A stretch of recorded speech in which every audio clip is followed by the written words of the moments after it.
प्यारे बच्चों, आप सभी का हमारे चैनल पे बहुत बहुत स्वागत है। उम्मीद करता हूं कि स्वस्थ होंगे, मस्त होंगे और तैयारी बेहतरीन चल रही होगी। जितने भी विद्यार्थी 2025 बोर्ड परीक्षा में गृह विज्ञान का पेपर देने वाले हैं, उनके लिए गृह विज्ञान का एक लेटेस्ट वायरल मॉडल पेपर लेकर के आ चुके हैं। और बच्चों, इस वीडियो के माध्यम से मैं आप सभी को इस पूरे वायरल मॉडल पेपर का A to Z full solution provide करने वाला हूं। और बच्चों, एक बात मैं पूरी गारंटी के साथ बोल सकता हूं कि जो भी बच्चा इस पूरे मॉडल पेपर को तैयार कर लेता है तो गृह विज्ञान वाले पेपर में 70 में 70 नंबर स्कोर कर जाएगा। इस बात की पूरी गारंटी है। बस खाली बच्चों क्या करना है, आप सभी को ये कोड याद रखना है। 825 ईडी करके दिया गया है। तो बच्चों, अब की बार 2025 बोर्ड परीक्षा में बिल्कुल ऐसा ही गृह विज्ञान का पेपर आने वाला है, जैसा कि आप यहाँ पे देख पा रहे हैं। बच्चों, जैसे ही पेपर आपके हाथों में आएगा, सबसे पहले अपने एडमिट कार्ड से मैच करा करके अपना यहाँ पे नाम और अपना यहाँ पे अनुक्रमांक यानी कि रोल नंबर वगैरह भर लेना है। बच्चों, ये जो पेपर बनेगा 70 नंबर का बनने वाला है, जैसे यहाँ पे देख पा रहे हैं। और इस पूरे पेपर को सॉल्व करने के लिए आपके पास टोटल टाइमिंग होता है 3 घंटे 15 मिनट का, जैसे यहाँ पे देख सकते हैं। ठीक है, यहाँ पर कुछ नोट भी बताया जा रहा है कि प्रारंभ के 15 मिनट परीक्षार्थियों को प्रश्न पत्र पढ़ने के लिए निर्धारित है और सभी प्रश्न हल करना अनिवार्य है, एक भी क्वेश्चन को छोड़ना नहीं है। और बच्चों, ये जो पेपर होगा 2 खंडों में डिवाइड होगा, खंड अ में और खंड ब में। खंड अ में 1 अंक के 20 बहुविकल्पीय प्रश्न है, जिनके उत्तर OMR आंसर शीट पे देना होगा। और बच्चों, OMR आंसर शीट को भरने के लिए ब्लू या ब्लैक पेन का इस्तेमाल करना है और इरेजर या व्हाइटनर का इस्तेमाल बिल्कुल भी नहीं करना है। और खंड ब आप सभी का 50 नंबर का रहने वाला है। सारे सेक्शन का सॉल्यूशन इस वीडियो के माध्यम से डिटेल में समझने का प्रयास करते हैं। तो आइए बच्चों, सबसे पहले हम खंड अ के सारे प्रश्नों को फटाफट सॉल्व करते हैं। ठीक है, आप यहाँ पे देख पा रहे हैं, पहला हमारा क्वेश्चन पूछा जा रहा है कि लोकप्रिय पारिवारिक बजट का सिद्धांत प्रस्तुत किया। मार्क्स ने, एंजिल ने, टॉल्स्टॉय ने या माइकल एंजिल ने। तो इसका राइट आंसर क्या होगा? इसका राइट आंसर हो जाएगा एंजिल ने। क्या हो जाएगा? एंजिल ने, जो कि सेकेंड ऑप्शन यहाँ पे बिल्कुल करेक्ट आंसर हो जाएगा। चलिए आगे देख लेते हैं कि बचत सुरक्षित रखने का प्रमुख साधन क्या होता है। आपको बताना है, बॉक्स में रखना, बैंक में जमा करना, पड़ोसियों के घर में रखना या इनमें से कोई नहीं। तो आप ही बताओ कि हम बचत को कहाँ पे सुरक्षित रख सकते हैं। तो बिल्कुल एक ही जरिया है, वो क्या है? बैंक में जमा करके। भैया पड़ोसी पे तो बिल्कुल भी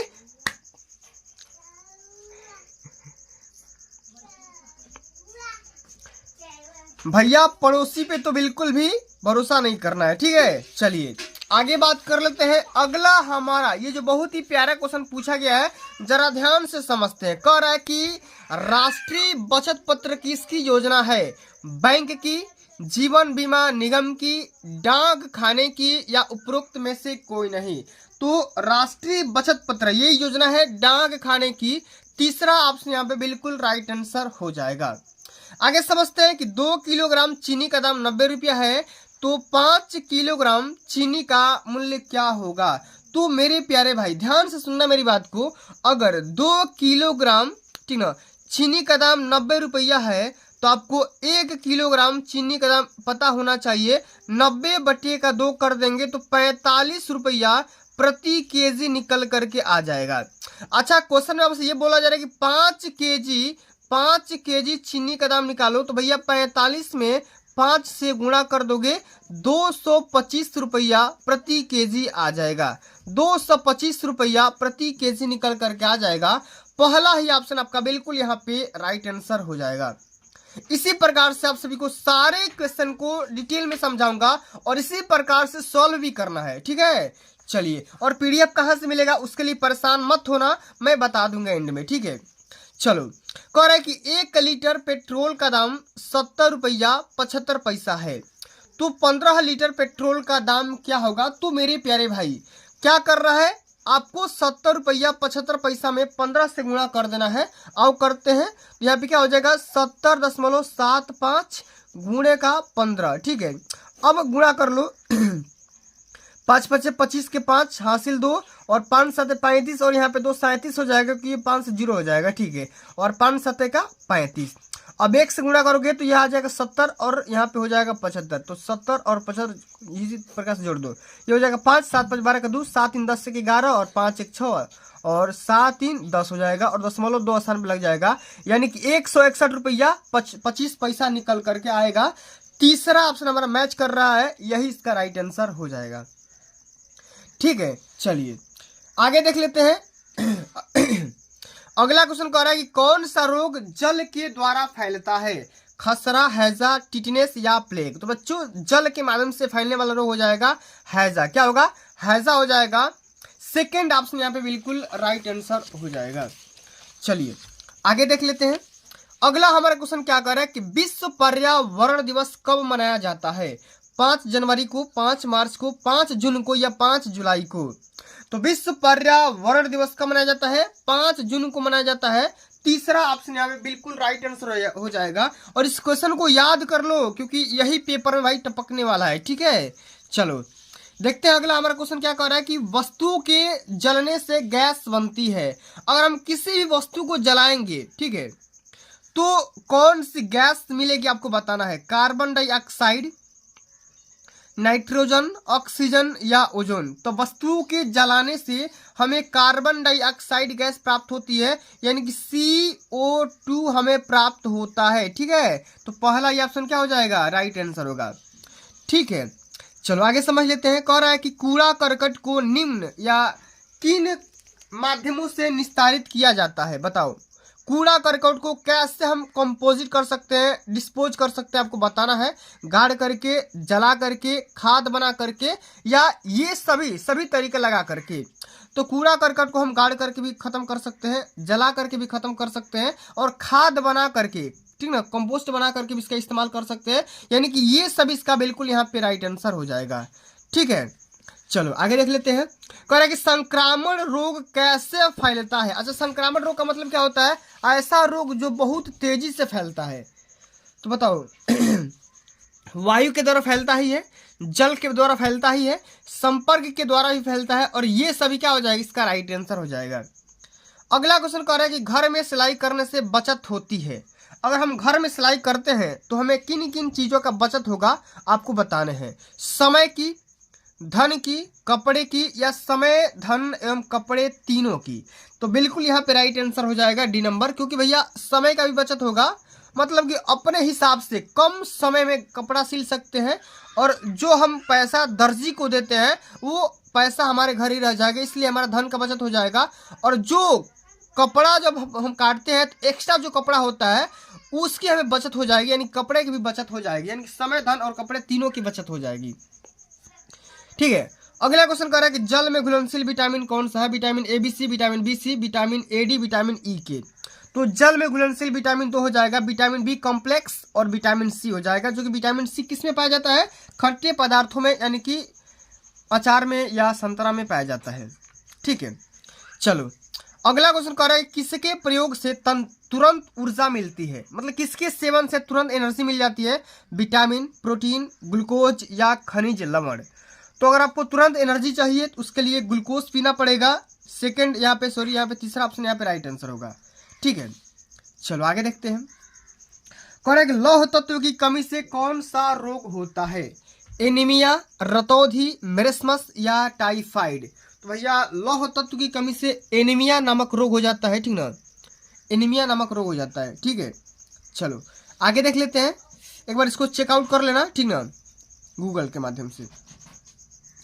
अगला हमारा क्वेश्चन कह रहा है कि मानव शरीर में फेफड़ों की संख्या होती है 1, 2, 4 या 5। तो बात करेंगे हमारे बॉडी में कुल मिलाकर के 2 ही फेफड़े होते हैं, ठीक ना, बायां फेफड़ा, दायां फेफड़ा।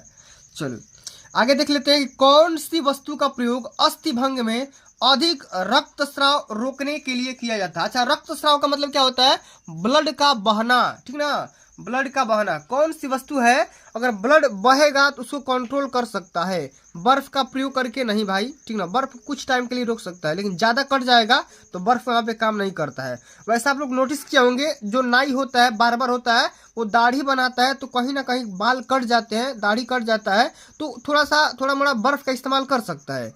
लेकिन ज़्यादा कट जाएगा तो बर्फ काम नहीं करेगा, ठीक है। टूर्निकेट का प्रयोग रुई से दबाना या इनमें से कोई नहीं, तो बिल्कुल इसका राइट आंसर होगा टूर्निकेट का इस्तेमाल करेंगे। अगर ज़्यादा कट जाएगा तो हम टूर्निकेट से काम चला सकते हैं। अगला हमारा क्वेश्चन कह रहा है कि कृत्रिम विधि से सांस कब दिलाई जाती है। कृत्रिम विधि का मतलब क्या है, जो अपने उपकरण के माध्यम से सांस दिलवाना, ठीक है। जल में डूबने पर बिल्कुल राइट आंसर है, ठीक ना।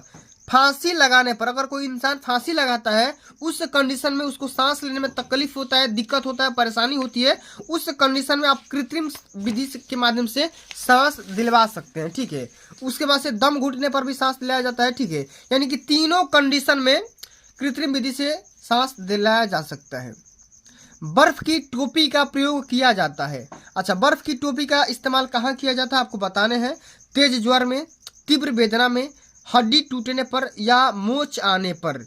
तो भैया बर्फ की टोपी का, अच्छा बर्फ की टोपी कहने का सेंस यहाँ पे ये है कि अगर किसी भी इंसान को बुखार हो जाता है तो देखते होगे मम्मी या दीदियाँ घर पे क्या करती है, कपड़ा भिगो करके सर पे रखती है। इससे क्या होता है, आपके बॉडी का जो टेम्परेचर होता है वो नीचे आ जाता है, यानी गिर जाता है। इसीलिए हम क्या करते हैं, तेज ज्वर में बर्फ की टोपी का, अच्छा टोपी का कनेक्शन से आप ये है कि बर्फ को क्या करेंगे हम, मतलब सर पर रख देंगे। इससे हमारा क्या होगा, जो हमारे बॉडी का टेम्परेचर ज़्यादा है वो कम हो जाएगा और बुखार हमारा खत्म हो जाएगा, ठीक है। चलो आगे समझ लेते हैं कि गर्म सेक किन अवस्थाओं में दी जाती है, बताना है। तीव्र दर्द में, तीव्र ज्वर में, स्पंज करते समय या इनमें से कोई नहीं। तो गर्म सेक कब दी जाती है भैया, तीव्र दर्द में ही दी जाती है, ठीक ना। पहला ही ऑप्शन इसका राइट आंसर होगा। चलो बच्चों आगे देख लेते हैं। एक सामान्य व्यक्ति का तापक्रम होता है 94 degree Fahrenheit, 96 degree Fahrenheit, 98 degree Fahrenheit या 98.4 डिग्री फ़ारेनहाइट। तो बच्चों यहाँ पे देखो दिया गया है ऑप्शन फ़ारेनहाइट में दिया गया है। वैसे अगर सेल्सियस में पूछा जाता तो आप बता देते 37 डिग्री सेंटीग्रेड, लेकिन आपसे पूछा गया फ़ारेनहाइट में तो आपको आप क्या बताओगे, 98.4 डिग्री फ़ारेनहाइट बताना, ठीक है। ये ठीक है, इस प्रकार से, या इसको कैलकुलेट भी कर सकते हैं कि C/5 बराबर F-32/9। यहाँ से कैलकुलेट भी कर लोगे तो 37 × 9, ठीक ना, और बटे का 5 और यहाँ पे प्लस 32 हो जाएगा, बराबर ये फ़ारेनहाइट में निकल करके आ जाएगा।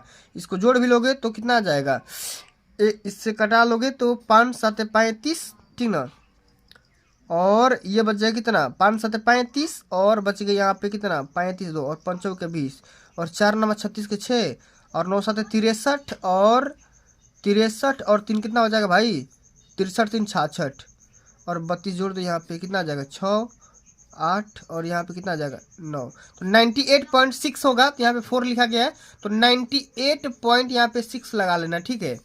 यही इसका राइट आंसर होगा, ठीक है, क्योंकि मैंने यहाँ पे निकाल के पूरा दिखा दिया।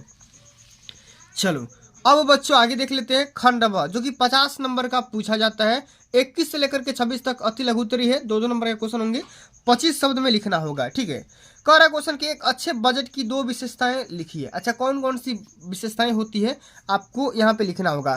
तो भैया अगर हम बजट बना लेंगे तो हमें इनकम का ध्यान हो जाएगा, खर्च का ध्यान हो जाएगा, कितना बचाएंगे उसका भी ध्यान हो जाएगा, और उसी के हिसाब से हम अपने खर्च को देखेंगे, ठीक है, उतना बचत करेंगे, सेविंग करेंगे, ठीक है, तो हमें अनुमान हो जाता है, ठीक है। चलो बचत क्या होता है भैया, कुछ भी धन कमा रहे हो, उस कमाए हुए पैसे में से कुछ खर्च कर दिए तो जो शेष राशि बचा उसी को तो हम बचत कहेंगे, सेविंग कहेंगे, ठीक है। खून कितने प्रकार के होते हैं, तो मेनली खून 4 ही प्रकार के होते हैं, ए, फिर बी होता है, फिर ए बी होता है, फिर एक होता है ओ होता है, ठीक है। ये मेनली 4 प्रकार के होते हैं, ठीक है। ए प्लस भी होता है, ए माइनस भी होता है, बी प्लस भी होता है और बी माइनस भी होता है, ठीक है। इसी प्रकार से आप सभी का ए बी प्लस होता है और ए बी माइनस भी होता है। इसी प्रकार से ओ तो भैया सर्वार्थिक होता है, प्लस और माइनस दोनों होता है, तो यानी कुल मिलाकर के 8 हो जाएंगे, ठीक है। चलिए अगला क्वेश्चन कह रहा है कि ध्वनि की तीव्रता के मापन की इकाई क्या है। अच्छा ध्वनि किसमें मापा जाता है आपको बताना है, तो भैया डेसिबल में मापते हैं, डीबी इसका यूनिट होता है, डेसिबल में मापा जाता है, ठीक है।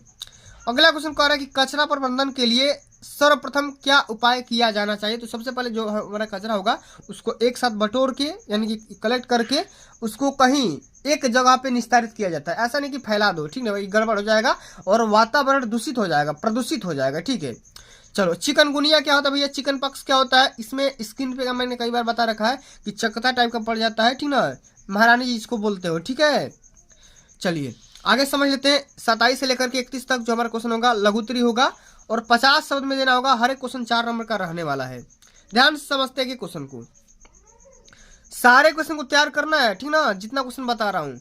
डाक खाने में बचत खाता खोलने से क्या लाभ होता है समझाना है, ठीक है। सबसे पहले तो भैया ये जीरो बैलेंस पे खुल जाता है, इजीली आराम से मिल जाता है, और इसका एटीएम वगैरह पेटीएम वगैरह आराम से प्राप्त कर सकते हो, कोई दिक्कत नहीं होगा। और पैसा आप माने छोटे अमाउंट में निकाल सकते हो, कहीं भी निकाल सकते हो, कोई दिक्कत होगा नहीं। इतने प्रकार के फायदे मिल सकते हैं, ठीक ना।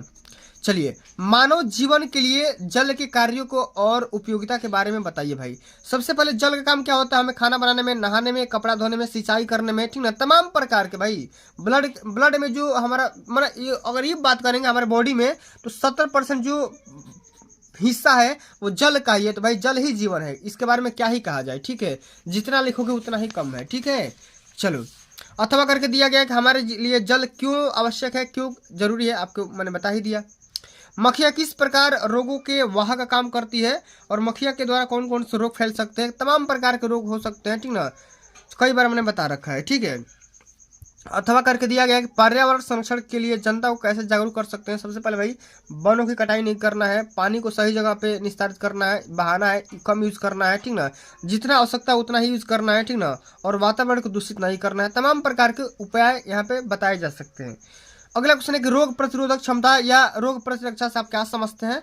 तो कई बार मैंने क्या बताया है कि ये जो हमारा बॉडी है बच्चों, ठीक ना, रोगों से लड़ने के लिए इसमें पर्याप्त पावर है, क्षमता है, लेकिन कभी कभी जाने अनजाने हमसे गलतियां हो जाती है और हमारा रूटीन गड़बड़ हो जाता है। और ये जो शक्तियां होती है कहीं ना कहीं जो हमारे जहरीले पदार्थ होते हैं या जो हमारे बॉडी वाले दुश्मन होते हैं वो ज़्यादा मात्रा में अटैक कर देते हैं। इसलिए क्या हो जाता है, हमारा बॉडी बीमार पड़ जाता है और कहीं ना कहीं सर्दी बुखारी छींक वगैरह आ जाता है, ठीक है। इसी को हम क्या बोलते हैं, उसी पावर को रोग प्रतिरोधक क्षमता बोलते हैं। अथवा करके दिया गया चेचक रोग के लक्षण, कारण और बचने को उपाय लिखिए। तो वही मैंने चेचक रोग मैंने चिकनगुनिया ही बताया, ठीक है। चलो, अगला क्वेश्चन कह रहा है कि 18 वर्ष की बालिका के पेटीकोट का नाम लिख करके ड्राफ्टिंग करना है। इजी क्वेश्चन है, आराम से कर जाओगे, कोई दिक्कत है नहीं। अथवा करके सब्जियों के सूप व रेसिपी बनाने की कौन कौन सी विधि होती है, बनाने की विधि का नाम लिखना है और डिटेल में समझा देना है। 4 नंबर यहाँ से पा जाओगे। अब आगे जब देखेंगे तो हमारा ये लॉन्ग आंसर टाइप क्वेश्चन 100 शब्द में लिखना होगा। 32 से 34 तक 6 नंबर का पूछा जाता है कि पारिवारिक बचत से आप क्या समझते हैं। मैंने कई बार बताया है, ठीक ना। देखो एक बार और समझा दे रहा हूँ। इस मान लो आपकी फैमिली का इनकम है कितना भैया, 1000 रुपया है, ठीक है। आपने क्या किया, इसमें से 200 रुपया खर्च कर दिया, कितना बचा, 800 रुपया। तो 800 यही तो हमारा बचत हो गया, यही तो हमारा क्या हो गया, बचत हो गया। तो बचत समझ में आ गया ना। और बचत का क्या महत्व है भैया, बचत का महत्व ये है कि अगर हम कहीं फ्यूचर में आकस्मिक खर्च के माध्यम से देख सकते हैं, शादी विवाह कर सकते हैं, जमीन लिखवा सकते हैं, घर बना सकते हैं, एजुकेशन पे खर्च कर सकते हैं, तमाम प्रकार की इसका महत्व है भाई, ठीक है। बचत करना, इसलिए बचत करना सीख जाओ, ठीक है। और किन साधनों के द्वारा बचत को सुरक्षित रखा जा सकता है, तो भैया बैंक में रख सकते हो, डाक खाने में रख सकते हो, सेविंग कर सकते हो, ठीक ना, एफडी वगैरह मैंने तमाम प्रकार के फिक्सिंग वगैरह भी कर सकते हो, ठीक है। अथवा करके दिया गया है कि जल का संगठन बताइए और जल प्राप्ति के स्रोतों का उल्लेख करिए और जल प्राप्ति के मुख्य स्रोत भी बताइए। जल का संगठन क्या होता है, तो ये हाइड्रोजन के 2 एटम और ऑक्सीजन के 1 एटम मिलाकर के H2O बनता है, सभी को पता है, ठीक है। और जल प्राप्ति के स्रोत क्या है भैया, नल से, नदियों से, कूप से, समुद्रों से प्राप्त होता है। और जल प्राप्ति के मुख्य स्रोत मैंने बता ही दिया, ठीक है। पूरा बढ़िया से लिखना है। पर्यावरण प्रदूषण का जनजीवन पर क्या इफेक्ट पड़ता है, क्या प्रभाव पड़ता है, इसके बारे में तैयार करना है। अथवा करके डेंगू के लक्षण, कारण और रोकथाम के लिए उपाय बताइए, ठीक है। मच्छर के काटने से ये हो जाता है, ठीक है। और वायु के द्वारा रोग कौन कौन से फैलते हैं, हैजा नमक या कौन सा फैलता है बताना है, ठीक है। और वायु के द्वारा कौन कौन से रोग फैलते हैं, ठीक है। और वर्णन भी करना है। विषाक्त रोग या विषाक्त भोजन से क्या समझते हैं, अथवा करके दिया गया है। सारे क्वेश्चन को डिटेल में आपको तैयार करना है।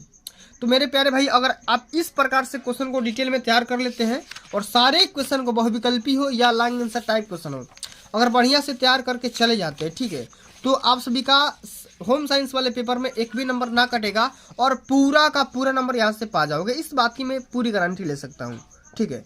तो मेरे प्यारे भाई, आज के लिए बस इतना ही। अगर ये वीडियो आप सभी को अच्छी लगी होगी, हेल्पफुल लगी होगी, ठीक ना, तो वीडियो को लाइक कर देना, शेयर कर देना। और इसी प्रकार से अगर मॉडल पेपर स्कोर करना चाहते हैं, अचीव करना चाहते हैं, तो देख सकते हो 2025 का ये ग्रे वैगन का मॉडल पेपर, लेकिन कोड अलग है 825 इसी या 825 ईडी करके दिया गया है। तमाम प्रकार के मेरे पास कोड है, ठीक ना। देखो ये इसका मैं सोल्यूशन करवा रखा हूँ 822 अचीव करके, इसको मैंने पूरा पढ़ा रखा है। तो प्लेलिस्ट में जाओगे आपको पूरा लिंक मिल जाएगा, वहीं से पूरा वीडियोस मिल जाएगी। और मैंने पूरा बढ़िया से मॉडल पेपर, प्रीवियस पेपर पूरा मैं पूरा सिलेबस वगैरह कंप्लीट करा दिया हूँ। तो जा करके एक बार देख लेना। चैनल पर नए हो सब्सक्राइब कर लेना। जल्द मिलते हैं अगली वीडियो में, तब तक के लिए जय हिंद, जय भारत, वंदे मातरम।